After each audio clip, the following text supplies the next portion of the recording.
for I know the plans I have for you. Yeah. Yeah, Jeremiah you 10, just need to 11. trust in me. He Yeah. knows his plans he has for you, and he Right. wants the best for you. He knows the best for you, Mm-hmm. and it's up to you to decide if you're gonna take what he's offering to you. Moses had this experience with God. He went through these 7 steps to experience God. And, it's a kind of cool correlation that I think is he ended up on a mountain. He experienced God on a that's mountain. true. It was on a hill. He had to make the decision to go up there, get those 10 commandments, experience God on the mountain.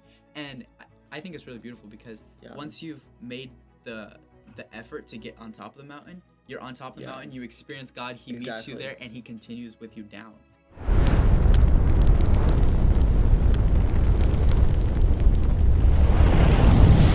So going back to reality number 1, God is always working around you. When Moses was invited into God's work, there was an amazing opportunity around him. They were in captivity for a long time, and God was like, I need a deliverer. I'm choosing you, Moses, to be the deliverer. And it's an amazing experience. And number 2, God pursues a relationship with you and is intimate and personal. I mean, can you imagine 40 years in the desert being a shepherd, like having to go through all of those 40 years after he got, quote, kicked out of Egypt? But 40 years of just experiencing God. Can you imagine how close you would get with 40 years? God invited Moses to become involved with his work, right? And that's step number 3. And then reality number 4, God spoke to reveal himself, his purpose, and his ways. So God speaks to you through the Holy Spirit. I mean, the burning bush, the experience of the burning bush was just amazingly beautiful, right? He experienced God not just in a Bible or the Holy Spirit talking to you or just you having these amazing relationships, right? But Moses had an amazing physical experience with God. He saw a bush being burned, but not being burned. Does that make sense? It's amazing. And then reality number 5, God invited Moses into his work with him. He brought him to a crisis. He brought him to a step of decision. Are you going to follow me, or are you going to just stay here and just be a shepherd and make your salary and then retire? Right? But he brought him to a decision, and that decision wasn't easy for him. He's like, I can't talk. I'm not going to go in front of I'm not going to go in front of the kingdom.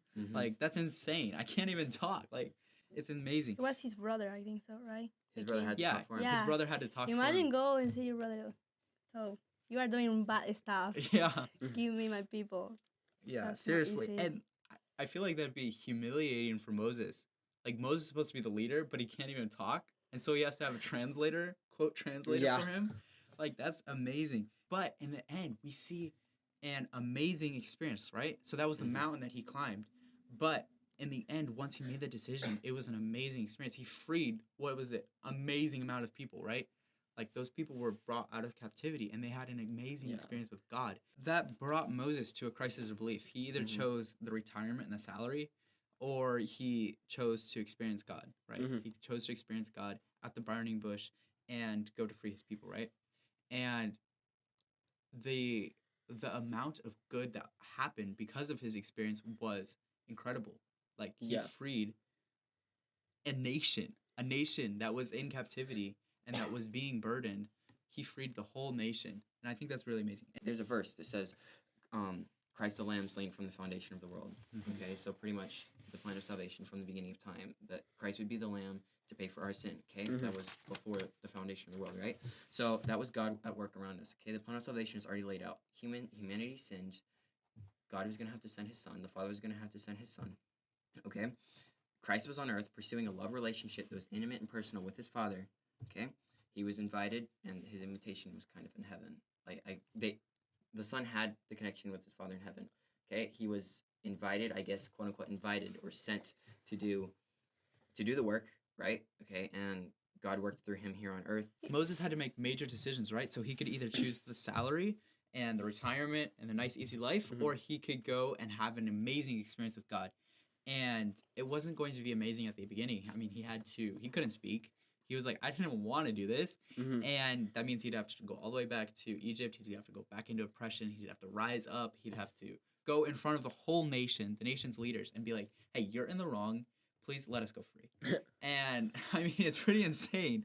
But he ultimately decided, he had that experience with God. And based on that experience with God, he decided to go. And he's like, I'm going to make this decision, and I'm going to go and free my people. the amazing outcome of that was just incredible. He freed a whole nation. But he had to make that major adjustment in his life. He had to come to the crisis of belief. And I feel like there's a lot of parallels between Moses and even Christ's life. I mean, Christ had some amazing trials and crisis of beliefs in his life. Exactly. And one thing that I noticed about both Moses and Jesus, you know, Egypt was pretty much the ruling power of the earth at that time. And Moses was the prince of Egypt. Yeah. He was set up to be the next pharaoh. Yeah. And the interesting thing is Christ was the Son of God, the son of the pharaoh, if you will, of the entire universe, the ruler of the entire universe, not just the little part of earth that was, you know, explored at that time, but the entire universe. And he was the son of him. He was the prince of the universe. And then he gave all of that up to come here, to save a nation that desperately needed, that was being oppressed by, you know, the devil and Satan. But it wasn't even just a nation; it was his creation. Yeah, it was what he wasn't created. Even just a people group that he was like, oh, they're really cool. I want to help them. And Moses was his creation. Moses was blood relatives. Yeah. I mean, he was Hebrew, even though he took the role of an Egyptian. And so it's kind of the same thing. He didn't create them, but he was still very much a part of them and their culture, because that was where he came from. Absolutely. And I think there's a factor of not just willingness to go, but also obedience. Because, I mean, there's a verse in the Bible that says, from the foundation of the world, the Lamb was slain. Yeah. Right? So the plan of salvation was set up before we were even created, right? The earth was void, right? And without form. Yeah. But the plan of salvation was there. Christ was like, I'm willing to die. No matter what happens, I'm willing to die. And Moses had the same thing. Once you've experienced God, you have to obey. And that's where the crisis of belief comes in, and acting on your belief. You have to obey, and you have to follow through with your belief. So we know that there's like these amazing characters, right? The Hall of Faith, right? Instead of Hall of Fame and Hebrews 11 and everything. Yeah. There's these amazing characters: Moses, Jesus, Abraham, I don't know, Joseph, a lot of other ones, Elijah. It's amazing. But they're like big names, right? They're like the role models of the Bible, if you will, right? Yeah, exactly. But they weren't at the beginning, right? Yeah. Moses was just a Hebrew that made some mistakes. Yeah. And he Some got big kicked mistakes. out, and he just wandered in the desert for like 40 years. And Jesus was born into a horrible family, kind of, if you will, right? It was a broken family. And he wasn't raised as a prince, or he wasn't raised in royalty. I mean, they were poor carpenters. But they're just like us. They're normal people, but they chose, because of their beliefs, it was their decisions to have that amazing experience with Christ, right?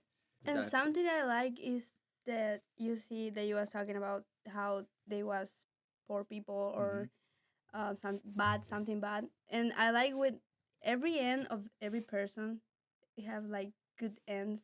Like when God have a purpose for you, He's always gonna have like a good end. Yeah. I don't know how to explain. Like Moses now is in the heaven, and I cannot imagine if he say no, I'm not going. Like the history can change a lot. I don't know. The end always is good amazing when you say yes. It's really cool. Yeah, that experience will change our lives, right? Yeah, for the better. Yeah, so us ordinary people can be changed. We can have an experience with God. We don't have to be in the Hall of Faith to have an experience with God or to be amazing witnesses or work for God in an amazing way. We just have to make that decision to follow Christ every single day. We have to make a decision to experience God. And there's something that we should know, that it's not easy. I think it's every person in the Bible have crisis. They all had struggles. Crisis. Yeah. A lot. And when you choose trust in God, you get yeah.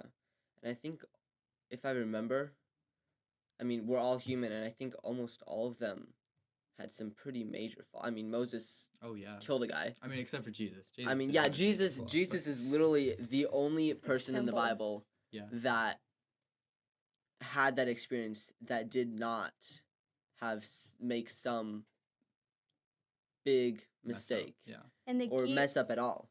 The key of that, he was always talking with God. He was Mm-hmm. really close, really close. He was always like Imagine wake up 4 just to talk like 3 or Mhm. 4 hours with God. Yes. Yeah. Amazing. That I would is a love role to have that model kind of experience. with God. Yeah. Yeah. That is an experience with God that we should Exactly. copy. That's amazing. So we have a part to play. We have a part to play in Yeah.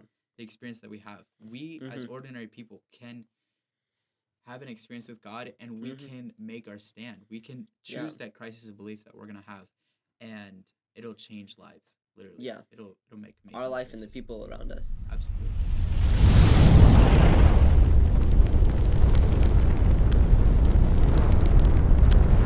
That was episode 5 of the Experiencing God podcast. I really hope you enjoyed it and you learned something new about your relationship with God. If you enjoyed it, you can hit the like and subscribe button and the notification bell to get notifications when we release our brand new episodes. I really hope you have a great day and God bless.